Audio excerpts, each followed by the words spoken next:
Ang pagkakaintindi ko dito, parang ang tanong mo kung pwede bang maglagay ng link from other apps dito sa TikTok. Tama ba? Kasi kapag nag-add link ka, eto yung mga lumalabas, yung tatlong yan.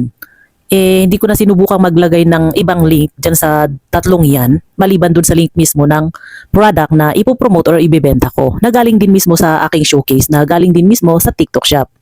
Tinry ko na rin yan noon kasi ang alam ko, baka pwede. Kaso nga lang, kapag nag-post ka ng video, halimbawa magbebenta ka, mapopromote ka ng isang product, di ba pupunta ka dun sa add link.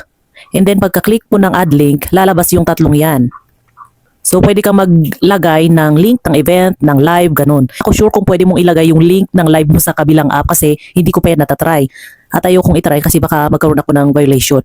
Pero ang alam ko kasi hindi ka pwedeng maglagay ng link ng ibang app dun sa videos na ipopost mo kasi bawal yon. Para kasing ini-invite or ini-encourage mo yung users ng TikTok, ng viewers ng TikTok na pumunta sa ibang app.